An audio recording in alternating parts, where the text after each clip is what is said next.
Voilà.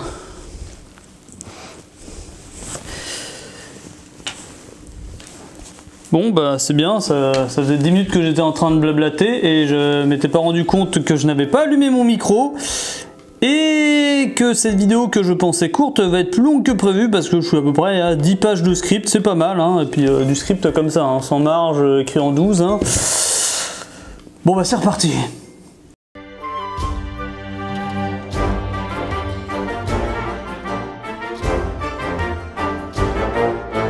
Salut les trilobites, alors si vous connaissez déjà ma chaîne, vous savez que ce générique, ça veut dire qu'on va parler d'un animal actuel de la vérité véritable qui existe encore. Hein. Et c'est vrai que vu la miniature, on pourrait en douter un peu, hein, mais c'est qu'en fait on va parler d'un animal vraiment très peu connu. Hein. Alors autant je pense m'y connaître pas mal en bestioles, etc., même peu connu, mais alors celui-là, je vous avoue que la première fois que j'ai vu une photo, j'ai cru que c'était un photomontage ou un fake. Hein. Ouais. Je sens que j'ai un petit peu titillé votre curiosité, hein, mais avant d'en arriver là, on va devoir aborder 2-3 petites choses. La première chose, c'est lié à une question qu'on m'a souvent posée d'ailleurs, c'est comment je choisis mes sujets de vidéo. Hein, et je parle bien de comment choisir mes sujets de vidéo parce que les trouver, ça, je vous avoue que j'ai pas de soucis, hein, j'en ai littéralement des centaines dans la tête, mais quand il faut choisir quel sujet exactement, là c'est plus compliqué. C'est d'ailleurs pour ça que c'est une vidéo courte, enfin... C'est ce que je pensais avant de commencer à l'écrire. Hein. En vrai, c'était pour faire un petit peu de contenu un peu plus régulier avant une plus grosse vidéo. La prochaine qui sera plus lourde en termes d'écriture, de montage et de tournage parce qu'il y a de l'extérieur. De la bestiole aussi sera plus lourde d'ailleurs. Et du coup, en attendant, je savais pas trop quoi choisir. Et puis, en me baladant sur les internets, plusieurs fois, je suis tombé sur ce genre d'image. Genre d'image que j'aime bien et que j'aime pas à la fois. Je m'explique. J'aime bien parce que déjà je trouve ça drôle hein, et ça montre quelque chose que j'essaye de développer de plus en plus dans mes vidéos, c'est-à-dire la représentation d'animaux disparus à partir de leur squelette et leur image qui change au fil du temps. Bon alors c'est particulièrement marrant parce que c'est des mammifères et donc entre les lèvres, les poils et les oreilles, c'est vraiment pas simple à voir juste avec des os, hein, des os pas des os. Parce que bon avec d'autres, comment dire, c'est sûr que c'est beaucoup moins compliqué à imaginer, hein, ça marche moins bien avec eux. Et j'aime pas parce que pendant un moment j'ai aussi vu ce genre d'image avec scientifiques ou paléontologues à la place des aliens et ça donnait un petit peu l'impression de se moquer et que du coup ils devaient se tromper complètement en faisant leur reconstitution. Et ça me plaît pas du tout hein, parce que bien évidemment c'est pas le cas et comme je l'avais dit dans une vidéo précédente, elles sont faites à partir de données scientifiques et logiques. Et même s'il y a une bonne part de spéculation et d'artistique, la base c'est quand même de faire un truc qui ressemble à ce qu'on pense à partir de nos connaissances. Et du coup je me suis dit tiens j'aimerais bien en faire un d'abord pour me marrer, hein, et puis une fois que je l'ai fait, je me suis dit tiens, ça serait un bon prétexte pour une vidéo. Du coup maintenant vous savez comment j'ai choisi le sujet. Hein. Après pour vous parler de mon œuvre, hein, pour que ça marche bien ce genre d'image, il faut qu'il y ait un contraste entre l'aspect à gros méchant du crâne et l'aspect inoffensive, mignonne de la bestiole de son vivant. Hein. Et du coup, vous l'avez vu sur la miniature, je crois que j'ai trouvé un bon candidat. Ouais, non mais niveau à gros méchant, je pense qu'on est pas mal là, non? Des bonnes grosses dents bien vénères avec en bonus une absence de trou orbital, donc l'emplacement des yeux, et très réduit pour les narines. Ah oui, hein, parce que ça existe vraiment, c'est pas retouché ou quoi que ce soit, hein, mais on va voir ce que c'est juste après. Deuxième étape, trouver un truc qui pourrait correspondre à l'image qu'on se fait avec un tel crâne. Hein. Et alors à la base, je pensais le faire moi-même, mais en fait, j'avais la flemme, hein, et en plus de deux, comme je connais la bestiole de base, et que je me connais, j'aurais fait un truc trop proche de la réalité. Hein. Alors sur la miniature, j'ai mis la tête du xénomorphe d'Alien, hein, et c'est vrai que ça pourrait coller, mais je ne pense pas qu'ils se sont inspirés du crâne de cette bestiole hein, pour faire son Alien. Hein, non, il y a d'autres influences plus ou moins obscènes hein, pour ceux qui savent. Du coup je me suis dit que j'allais devoir trouver autre chose et que ça allait être la galère. Et en fait j'ai juste tapé Monster Alien sur Google Images, et là deuxième ligne, je tombe là-dessus. Parfait. Et honnêtement, à part les dents qui sont plus fines et le menton qui part en avant, ça colle plutôt bien, non? Et les yeux à l'avant, ça colle à peu près avec ce qu'on pourrait imaginer avec le crâne. Hein. Par contre, désolé, j'ai pas trouvé le nom de l'auteur, mais en tout cas, beau travail. Et si ça se trouve, il s'est vraiment inspiré du crâne en question, même si bon, je ne pense pas honnêtement. Hein. Alors, on a le crâne qui fait peur, la bestiole vue par les aliens qui fait encore plus peur, et pour réussir notre coup, il faut réussir le contraste avec la bestiole réelle, et... Tadam! Ouais, je suis plutôt fier de moi, hein. Du coup je ne sais pas si on peut... Je sais pas si on peut considérer que tout ça c'est une espèce d'intro pour en arriver à ça, mais j'en suis très fier, hein. Et du coup depuis tout à l'heure là vous le regardez et tout naturellement vous vous posez la question, et qu'est-ce que c'est que ce truc? Ce truc c'est un bipes, un bip, ouais, ça commence direct, hein. Rien que son nom est bizarre, je ne sais pas quelle est la prononciation exacte, mais moi je l'appelle le bipes. Et lui spécifiquement parce qu'il y en a plusieurs, hein. Son nom complet c'est Bipes biporus. Et pour la petite histoire, il a été nommé ainsi en 1894 par Edward Drinker Cope, 3 ans avant sa mort. Cope c'est l'un des paléontologues les plus célèbres, hein, surtout pour sa guéguerre d'ego avec son ancien ami et associé Othniel Charles Marsh, la fameuse guerre des os. Des os pas des os. Et il a l'air encore plus mignon entre les deux, hein. Lui, hein, pas eux, hein. Alors c'est bien beau de donner des noms aux animaux, mais après il faut les classer, hein, pour que nous, pauvres humains, on puisse s'y retrouver, hein. Et donc bienvenue dans le merveilleux monde de la phylogénie. C'est ce genre de truc, vous avez déjà vu des figures qui expliquent qui est plus proche de qui, que ce soit morphologiquement ou génétiquement. Et du coup là j'ai demandé un petit coup de main à FL de la chaîne FL Reptile, et vu le nom de la chaîne, vous comprenez pourquoi je vais demander un coup de main. Et vous allez voir, hein, la classification chez les reptiles et donc les sauropsides, eh ben c'est très facile. Alors on commence facile, on a les crocodiliens, donc crocodiles, alligators, caïmans et gaviaux. Après, les oiseaux, oui, ils sont dedans, mais on n'a pas le temps. Les chéloniens, c'est les tortues, tortues de terre, tortues d'eau douce et tortues de mer. Les rhacocéphales qui sont en fait le tuatara, il n'y en a plus qu'une espèce, hein, qui vit en Nouvelle-Zélande, mais il y a 200 millions d'années, et ils étaient beaucoup plus nombreux, et ça ressemble à un lézard, mais ce n'est pas un lézard. On n'a pas le temps, j'ai dit, hein. On arrive enfin chez les lézards, enfin les squamates pour être plus précis. Donc les dibamidés sont des reptiles de petite taille qui sont fouisseurs et qui n'ont plus de pattes, mais qui ne sont pas des serpents. Les geckos, tiens, c'est qui ça? Les geckos, tiens, je suis trop drôle, hein. Donc le groupe où on retrouve les geckos, hein, ces reptiles qui collent au mur et dont certaines espèces n'ont plus de pattes et donc ressemblent à des serpents, mais ce ne sont pas des serpents. Les skinkomorphes, qui sont en fait les skinks, des petits reptiles souvent fouisseurs, donc certaines espèces n'ont presque plus de pattes et n'ont plus de pattes du tout, ce qui les fait ressembler de très loin à des serpents, mais ce ne sont pas des serpents. C'est aussi là qu'on retrouve le skink crocodile qui, malgré son nom, est très mignon, mais surtout n'est pas un crocodile. Les théioïdes, un nom très bizarre avec deux i, un théioïde, qui sont le groupe où on retrouve lui par exemple, hein, qu'on appelle vulgairement le lézard caïman, mais qui n'est pas un crocodile, hein, c'est caïman pas la même chose. Et lui le tégu qui a des bonnes bajoues, qui ressemble à un varan mais qui n'est pas un varan. On arrive enfin au lacertidés et c'est là qu'on retrouve les vrais lézards, hein, ceux que tout le monde connaît comme le lézard vert ou le lézard des murailles de chez nous, jusque là ça va. Celui-là je le garde pour la fin. Les iguaniens, franchement le nom est parlant, il n'y a pas de piège, hein, c'est là où on retrouve les iguanes, mais aussi les caméléons, les agames et d'autres lézards, comme le lézard a l'air suspicieux. Ou aussi les anolis, hein, ces petits lézards dont certains qui peuvent coller au mur mais qui ne sont pas des geckos.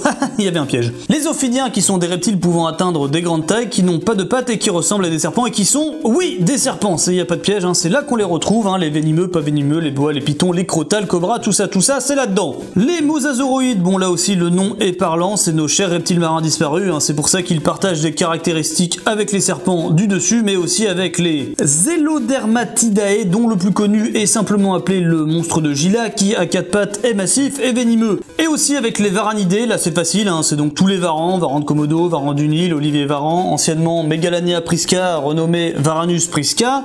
Là, déjà avec ça, on voit que quand on dit reptile, même sans les archosaures, ça fait un sacré paquet de trucs, et encore, c'est une version simplifiée, parce que sinon, juste pour les lézards, on a ça. Donc, on va se contenter d'une version simplifiée, c'est-à-dire celle-là, et non pas les 11 000 espèces en tout, mais juste la première catégorie, les amphisbènes, que j'ai esquivé tout à l'heure, mais qui n'ont rien à voir avec les amphibiens, on verra l'origine de leur nom plus tard. Donc, les amphisbènes, qui ne sont pas connus du tout, sont des reptiles de petite taille, au corps allongé, qu'on appelle aussi les lézards verts, et non pas les lézards verts, et heureusement que c'est écrit, sinon la blague passerait beaucoup moins. Et c'est chez les amphisbènes qu'on retrouve donc notre monstrueux alien rose, le Bipes biporus.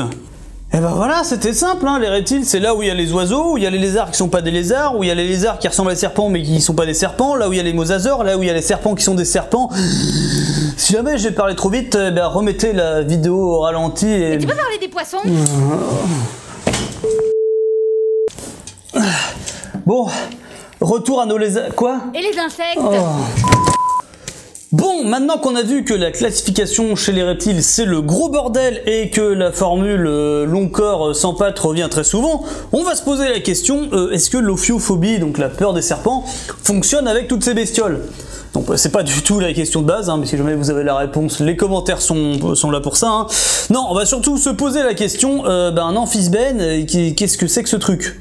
Alors en tout cas, les amphisbènes, ce qu'on peut dire c'est que effrayant, c'est pas le premier mot qui nous vient à l'esprit quand on voit leur aspect. Bizarre déjà plus, et leur surnom de lézard vert c'est bien trouvé, parce qu'entre le fait qu'il n'ait quasiment plus d'yeux, une queue large et parfois une couleur rosée, c'est vrai qu'il ressemble un petit peu à nos bons vieux lombrics. Après pour la couleur, ça dépend des espèces, ils ne sont pas tous roses, ça peut aussi aller vers le brun jaune, et il y a même pas mal d'albinos qui ont été observés. Alors des fois c'est uni, des fois il y a des motifs, bref encore une fois, faire une généralité sur tous les amphisbènes, c'est pas possible. Et pour la petite info, le nom de ce groupe amphisbène, ça vient tout simplement de l'amphisbène, une créature mythologique de la Grèce antique qui représente une espèce de serpent avec une tête au bout de la queue. Bon alors les deux côte à côte, il y a pas grand chose au commun, mais on comprend que c'est parce que l'amphisbène réel, par la forme de sa queue, ça fait un peu ressembler à sa tête. En gros, on sait pas où il est le cucu de la tête, mais grâce à ça, vous connaissez l'origine de leur nom. Et comme ils sont 200 répartis sur toute la planète, on va s'intéresser qu'à un seul, comme je l'ai dit, le bipède biporus.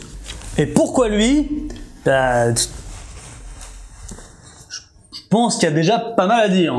Et oui, moi qui aime bien présenter des animaux chelous et pas connus, là je suis servi. Déjà les amphisbènes en général c'est pas super connu, leur aspect est plutôt particulier, mais alors lui il est encore plus par rapport aux autres puisqu'il a deux pattes, c'est deux pattes avant. Alors chez les reptiles c'est pas le seul, il y en a d'autres, notamment chez les skinks, mais là c'est plus limite des moignons que des véritables membres, que ça soit avant ou arrière d'ailleurs, et ils ne sont pas vraiment fonctionnels puisqu'ils rampent sans vraiment s'en servir, donc vestiges évolutifs, ça y ressemble fortement. Par contre les bipèdes, eux à côté, c'est un peu des Schwarzenegger, parce que c'est pas juste des vestiges, mais bien des pattes fonctionnelles dont il se sert pour se déplacer, même si bon, c'est pas la fonction principale, puisque c'est surtout le reste du corps qui bouge, comme vous le voyez en ce moment. D'ailleurs, encore une fois, c'était pas simple de trouver des vidéos de cette bestiole, et encore moins de bonne qualité, mais je suis content d'en avoir trouvé quand même. Alors je sais ce que vous dites depuis tout à l'heure, il ressemble à un Pokémon, alors... Sauf que c'est pas la nature qui s'inspire de Pokémon, mais c'est Pokémon qui s'inspire de la nature. Je sais que je l'ai déjà dit, mais j'y tiens. On va aborder vite fait à mon avis, du pourquoi il n'est pas très connu. Déjà, je pense que c'est parce que les amphisbènes sont des petits animaux, et vu qu'on retient plus facilement les trucs impressionnants, c'est raté. Il y a aussi le fait que même si 200 espèces ça peut paraître beaucoup, sur l'échelle du globe, c'est pas grand chose. Et en plus, ils vivent principalement dans certaines zones d'Afrique et en Amérique du Sud. En plus de ça, ils sont fouisseurs, ça veut dire principalement qu'ils vivent sous terre, donc forcément c'est pas un animal qu'on voit beaucoup. Et le biporus c'est encore pire, parce qu'il est vraiment endémique d'une toute petite partie du Mexique. C'est-à-dire qu'on le voit là et seulement là, pas ailleurs, donc évidemment, à moins d'être du coin, peu de chances d'en voir et donc de le connaître. Et comme souvent quand on parle d'un animal ultra endémique comme lui, on peut se demander s'il est en danger d'extinction. Bah oui, une espèce typique d'un endroit aussi petit, la moindre catastrophe, que ça soit naturelle ou humaine, forcément ça aura des répercussions importantes. Un petit exemple qui pourrait parfaitement illustrer ça, par exemple, je sais pas, ça serait genre une population d'oiseaux qui à force de rester isolés sur des îles sans prédateurs aurait, je sais pas, par exemple perdu la faculté de voler, d'avoir peur parce qu'il n'y a plus de prédateurs, etc. et qui se ferait exterminer par d'autres espèces introduites pas vraiment naturellement. Ça je dis rien. Mais bon, cette fois c'est pas le cas, donc on va pouvoir parler de son mode de vie avec des photos et des vidéos. Donc notre bibi est un animal vivant au Mexique et mesurant entre 15 et 25 cm. Avec ça, du coup, il fait encore moins peur, c'est vrai, mais ça le rend plus mignon, non ? Bon, ça c'est quand on le voit vivant, parce que je vous rappelle quand même qu'on part de ça à la base. D'ailleurs, on va s'en servir pour définir d'autres trucs. Déjà, ses dents, ok, elles font peur, mais sur un truc de 20 cm, ça va. Elles sont plutôt effilées et larges à la base, ce qui indique un mode de vie carnassier, mais dans ce contexte-là, c'est plutôt insectivore. Ses dents servant surtout à percer les carapaces en chitine des insectes qu'il peut croiser. Par contre, un autre truc étonnant, c'est qu'il a pas vraiment l'air d'avoir de trous pour les orbites. Donc les yeux, là où même pour la plupart des autres vertébrés, même insectivores, on voit bel et bien ces trous. Du coup, on va faire un petit peu d'anatomie comparée pour comprendre. Je vais mettre le crâne d'un autre animal à côté, et là, ça devrait vous parler. Alors, ils sont différents, normal, vu que c'est deux animaux différents et même très éloignés, et pourtant, on voit quand même des points communs. Alors, les dents effilées, oui, mais surtout, là aussi, pas de trous pour les orbites. Bon, allez, je stoppe le suspense tout de suite, puisque l'animal à qui appartient ce crâne monstrueux bardé de centaines de dents coupantes comme des lames de rasoir, c'est la terrible taupe. Ouais, quelle créature effrayante et démoniaque. Enfin, si on est un lombric. Je ne suis pas le petit ver de terre, je suis l'aigle. Maintenant, si je mets les deux animals côte à côte, vous comprenez leur mode de vie. Les deux sont des animaux fouisseurs, donc vivant la plupart du temps sous terre, d'où les grosses griffes pour creuser le sol, et l'absence d'yeux qui, de toute façon, dans un environnement obscur, n'ont pas grande utilité. Ce qui arrive aussi aux créatures cavernicoles, donc vivant dans des grottes, et que ça soit vertébré ou pas, ou même dans les abysses, ou bien évidemment chez d'autres amphisbènes quasi aveugles. Oh non, encore un alien monstrueux, gros méchant, mon dieu, il va tous nous dévorer, échappez-vous! Bah non, encore une fois, c'est un tout petit zigouigoui. Bon alors retour au bipède biporus qui n'est pas totalement aveugle non plus, tout comme les taupes puisqu'il a bel et bien des yeux. Bon là aussi on est sur du vestige évolutif plutôt qu'un organe ultra développé. Et étant peu développé, l'œil ne prend pas beaucoup de place, donc l'emplacement sur le crâne n'est pas très visible. Au contraire par exemple de crânes d'animaux avec de grands yeux ou bien plus développés. Tiens, encore un indice de comment imaginer des animaux disparus à partir de simples squelettes. Oui je sais, j'y reviens encore, mais c'est un truc qui me tient vraiment à cœur. Alors j'y reviendrai sans doute avec d'autres exemples plus parlant, mais c'est vrai que lui, on aurait retrouvé que son squelette, ça aurait été difficile de l'imaginer sans voir une bestiole qui lui ressemble.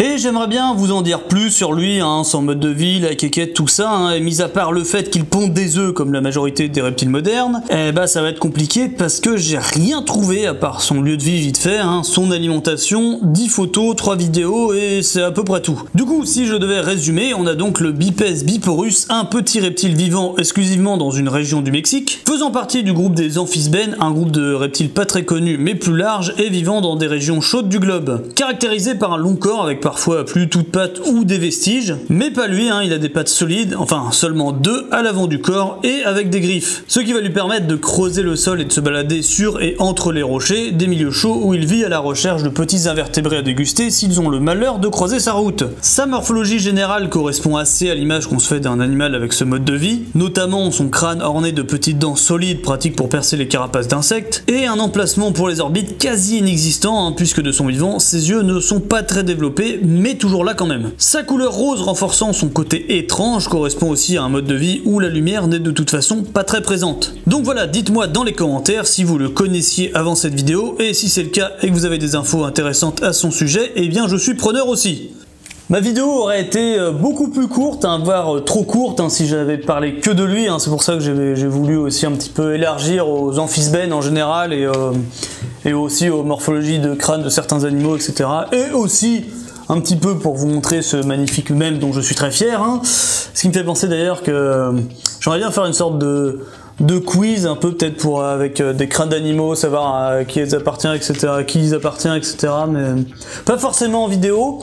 Mais sachez que l'idée me trotte dans la tête. Bon, c'est la fin de la vidéo, j'ai plus de script, du coup je vais remercier FL Reptile pour son aide, que ce soit pour la classification des reptiles en eux-mêmes ou même la relecture de mon script. Je vais aussi en profiter pour vous remercier vous, puisqu'on est encore de plus en plus nombreux. Vous remercier aussi pour votre patience, parce que les vidéos arrivent quand elles arrivent, puisqu'à chaque fois que je me dis que je vais faire une petite vidéo pour essayer d'être un peu plus régulier, au final, elle est pas si petite que je le pensais. Cette phrase est très bizarre. Je voulais dire en attendant la prochaine vidéo qui sera plus longue et sur un autre sujet. Et en attendant, du coup, je vous souhaite une bonne soirée et je vous dis concombre. Ouais, non, c'est pas terrible. À la prochaine. Ah, et puis aussi, pouce bleu, commentaire, tout ça, partage, vous connaissez. Et aussi, YouTube, si tu pouvais envoyer des notifications aux gens qui sont abonnés à ma chaîne et pas à moi, m'envoyer une notification pour me dire que j'ai sorti une vidéo puisque je le sais, ça serait bien. Merci. Bisous.